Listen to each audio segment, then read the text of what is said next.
Hey guys, welcome to my podcast. As you can see from the title and the description, we are going to talk about the classical book called The Murder on the Orient Express by Agatha Christie, as a book in her series of mystery books using the same detective protagonist. I must say I really dislike reading, but this book was one of the best books I've honestly ever read. Sure, it's a bit slow, but the twist towards the end and the mystery that you sense lingering through the whole book is indeed priceless.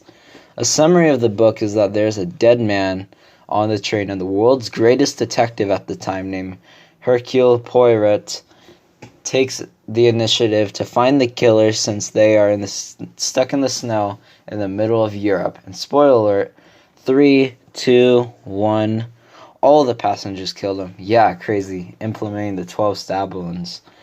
If I had to rate the book, it would probably be an 8 out of 10 if the 10 is the best book I have ever read.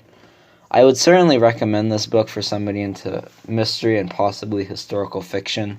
If you aren't into that stuff, it's still a good read if you really, really like reading.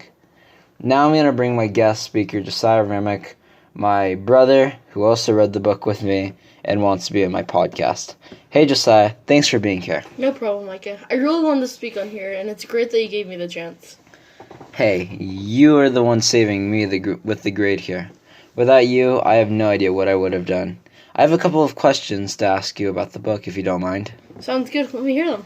Okay, first question. When Ratchet was killed, who do you think did it? Well, at first I had no clue, but after a couple of the interviews, I had a feeling that Miss Hubbard did it since she seemed a little too fake. But also had a sneaking suspicion that his assistant did it, purely because whenever Ratchet was alive, he treated him like garbage. Yeah, I felt the same way about the assistant since I know everybody hates their bosses. Well, most of the time.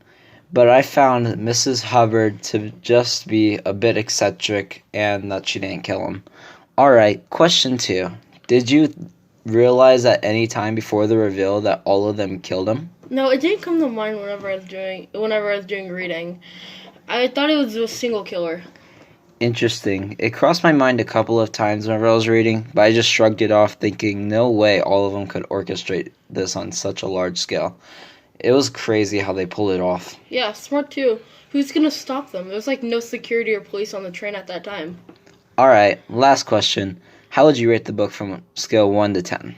I'd probably rate this around a 7 out of 10. A good book, but it's too drawn out for my liking, since I like to get straight to the point.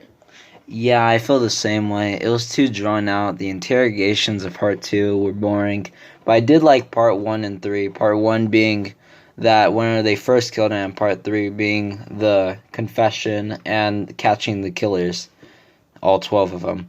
Well, that is all I have for you. Thanks for coming aboard, Josiah. No problem. I'm happy to attend your podcast. Well, that's a wrap on today's podcast on the murder of the Orient Express. Stay fresh, mystery seekers.